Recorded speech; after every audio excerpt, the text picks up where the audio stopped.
The M.I.A.K. High Counselor Thrax adjusted his ceremonial collar as he gazed out at the assembled dignitaries. The Grand Assembly Hall of the Galactic Confederation sparkled with the bioluminescent glow of 1,000 different species gathered for the Centennial Review. As leader of the most powerful alliance in known space, Thrax took pride in the diversity before him. Crystalline Norans, gaseous Veils, the hive-minded Krell, and dozens more.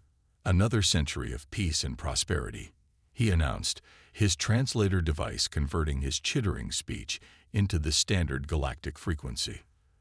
The Confederation stands stronger than ever. From her position among the junior diplomats, Science Overseer Zara Taleth shifted uncomfortably. Her slim, blue-scaled form was tense as she clutched her data tablet to her chest. The information she had discovered during routine border surveillance couldn't wait, even if interrupting the High Counselor was considered sacrilege. "High Counselor," she called out, her voice cutting through the murmurs of approval. "I request immediate audience on a matter of galactic security." The assembly fell silent. Thrax's compound eyes narrowed, the facets reflecting his irritation at the breach of protocol. This had better justify the interruption, Overseer Taleth. Zara swallowed and stepped forward. "Our long-range sensors have detected an anomaly at the outer rim of Sector 9. A fleet of unknown origin and design has appeared. They're not responding to standard hailing protocols. Pirates, most likely, dismissed Grand Admiral Corvin, the reptilian head of the Confederation Defense Force. We'll dispatch a patrol tow." "Sir," Zora interrupted again. "Preliminary analysis suggests these vessels possess technology far beyond our current understanding." And she hesitated. "They bear markings consistent with the ancient legends of the Terran Dominion." A ripple of nervous laughter spread through the assembly. "Humans," Corvin scoffed. "Overseer, perhaps you've been studying too many historical myths. Humans are stories to frighten younglings, warriors from a death world who could survive in any environment, who spread like a virus before mysteriously vanishing. They're not real." Zara's four-fingered hand trembled as she projected her findings onto the central holodisplay. "The evidence suggests otherwise, Admiral. These ships match fragmented records from the pre-Confederation era, specifically from the region of space once known as Sol System." The laughter died away as the assembly studied the projection. 27 vessels of sleek, predatory design hung in the void, black against the stars, with minimal illumination save for the subtle blue glow of their propulsion systems. They were arranged in a formation that even the military minds present recognized as both defensive and poised to strike. Grand Admiral Corvin's scales paled. "This is concerning, but not confirmation of anything. Humans disappeared from galactic records over 3,000 cycles ago. Most scholars believe they never existed at all." "Perhaps," interjected Elder Talus, the ancient Quarian historian, whose species' lifespans stretched millennia. "We should consider the possibility that they did not disappear, but rather withdrew." Thrax raised a limb for silence. "Whatever these vessels are, they represent an unknown factor within our borders. Admiral Corvin dispatched the 7th Fleet to investigate and contain this potential threat." Zara's heart sank. The 7th Fleet was the Confederation's most powerful military force. 50 warships equipped with gravitic weaponry and staffed by the finest warriors from 20 species. Sending them as a first contact measure was practically a declaration of war. "High Counselor," she pleaded, "may I suggest a more diplomatic approach? If these truly are humans, then they have violated Confederation space without authorization." Thrax cut her off. "We will show them the consequences of such audacity." As the assembly disbanded to prepare for potential conflict, Zara found herself approached by Elder Talus, who moved with surprising speed for one so ancient. "You are right to be cautious, young one," Talus whispered, his voice dry as ancient parchment. "In my earliest memories, before the Confederation was formed, I recall tales of the humans. They were not merely warriors. They were survivors beyond all reason, innovators beyond all understanding. If these are truly the descendants of Terra, then sending warships as greeting is unwise. Within 12 hours, the 7th Fleet arrived at the edge of Sector 9. Supreme Commander Drax positioned his forces in standard confrontation array, a curved wall of battleships with support vessels nested safely behind. Unknown vessels, he broadcast on all frequencies. You have entered Confederation space illegally. Identify yourselves and prepare to be boarded for inspection or face immediate defensive action. For nearly an hour, there was no response. The Confederation ships maintained position, weapons charged, as tension built on every bridge. Then, a message arrived, not through any known communication channel, but somehow directly interfaced with each ship's primary systems. It bypassed all encryption and security measures as if they weren't there. A human face appeared on every screen throughout the fleet. The being had pale skin, dark eyes, and no visible scales, feathers, or exoskeletal features. It was discomfortingly smooth, soft-looking, yet the eyes held an intensity that made even Commander Drax flinch. Confederation vessels, the human said in perfect standard Galactic. This is Admiral Helena Chen of the Terran Defense Force. We do not recognize your authority over this region of space, which borders our territory. Your posturing is noted and dismissed. We have returned to the galactic stage after centuries of isolation and expansion. We come in peace, but we will not be threatened. Commander Drax recovered his composure quickly. These are Confederation territories as established by the Galactic Charter. You will comply with our... We sign no charter, Admiral Chen interrupted, her expression unchanging. Humanity was not invited to your table when borders were drawn. We have spent centuries building our strength in the spaces between your stars. We now control over 300 systems beyond the boundaries you presumed were empty void.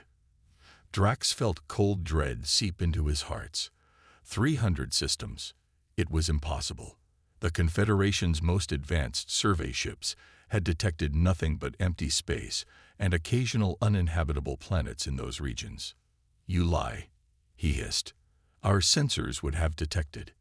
Your sensors detect what we allow them to detect, Chen replied calmly.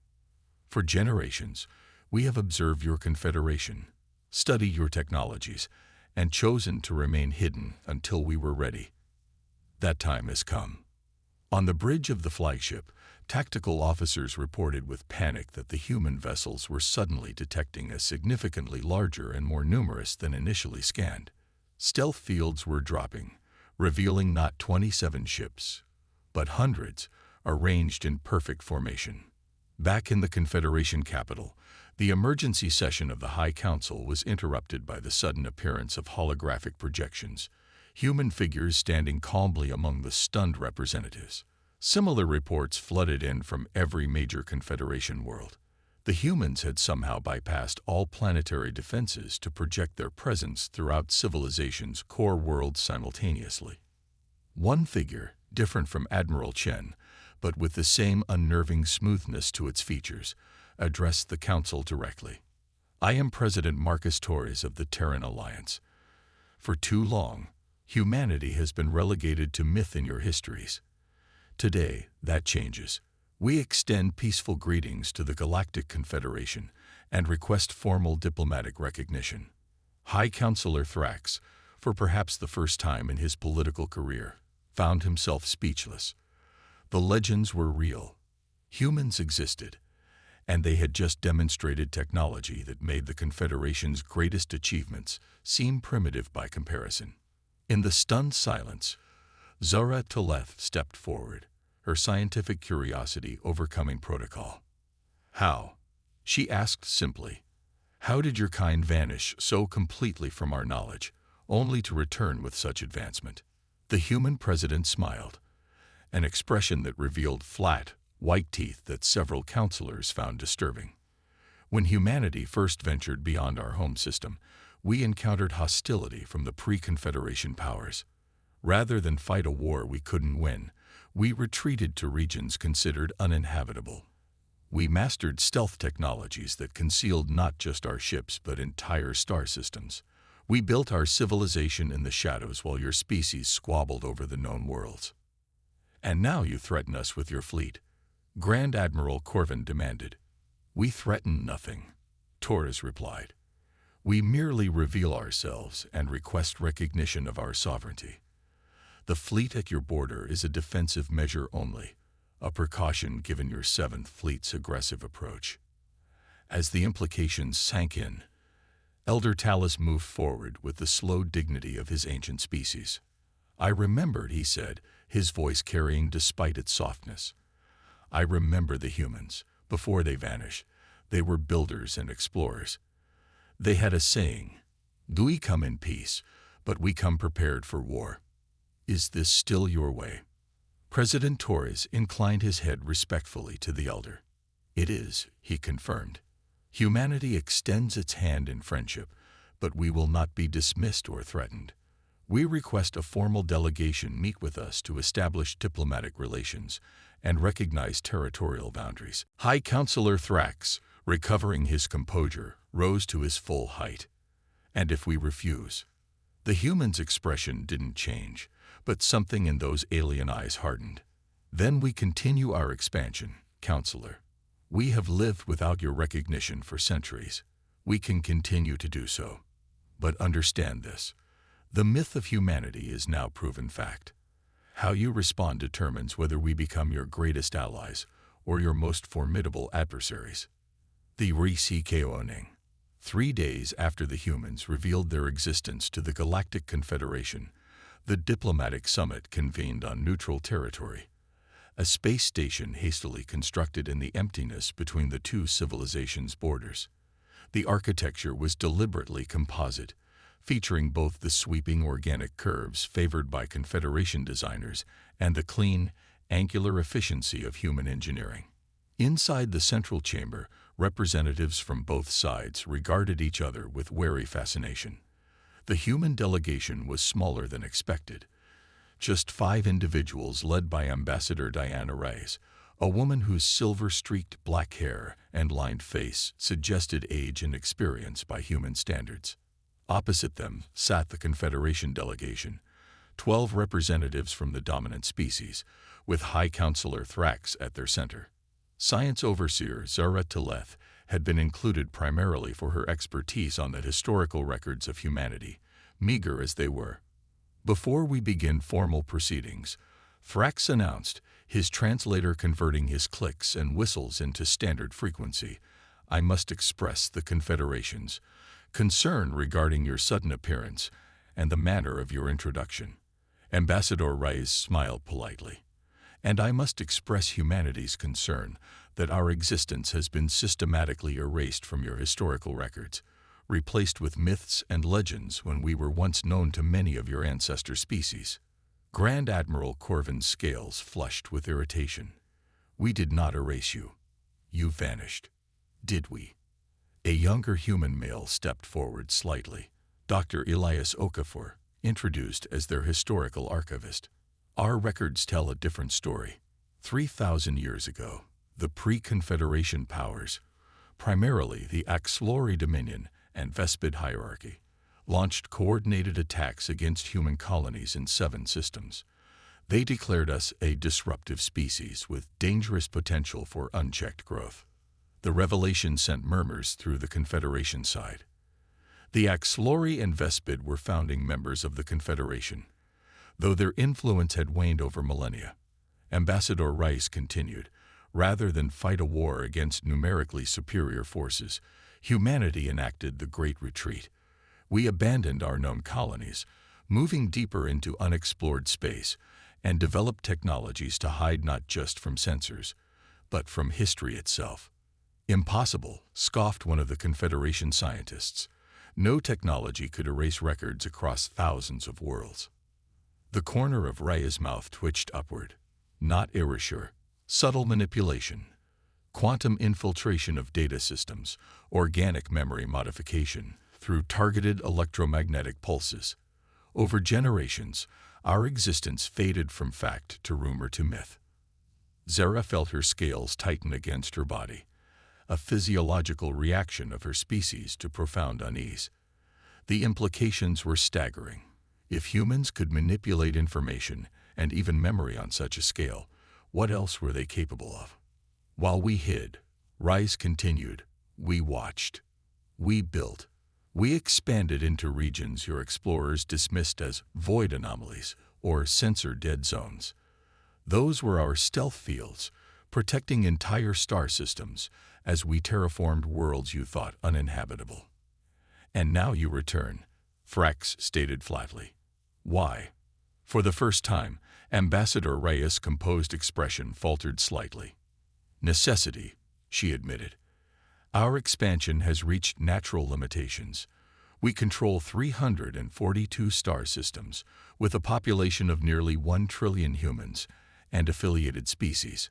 Our resources grow strained. We need trade, cultural exchange, connections with the wider galaxy, affiliated species.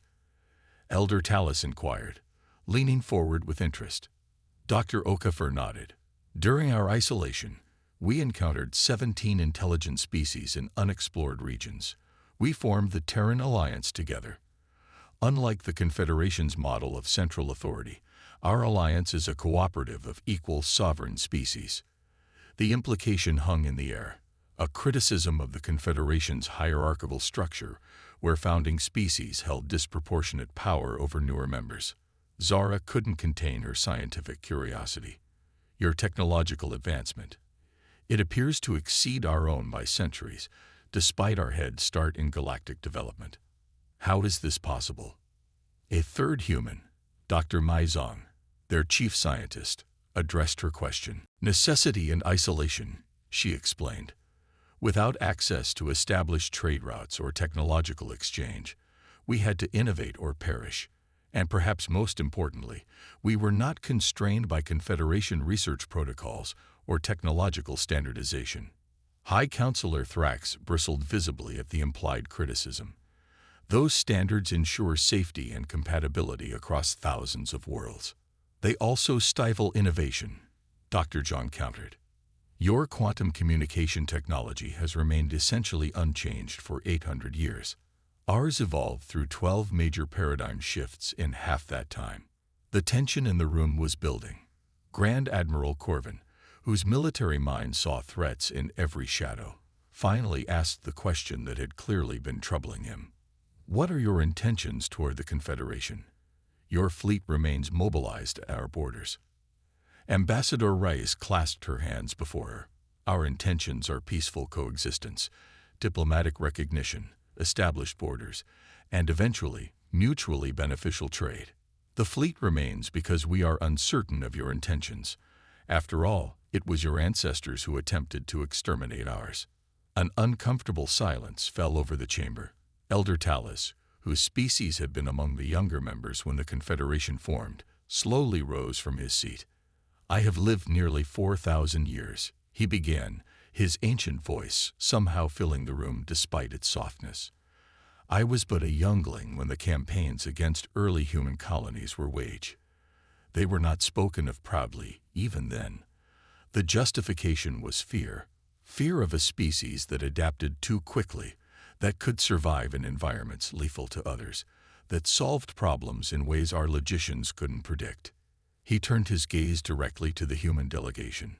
What assurance can you offer that those ancient fears were unfounded? That humanity will not seek to dominate as your population and influence grow?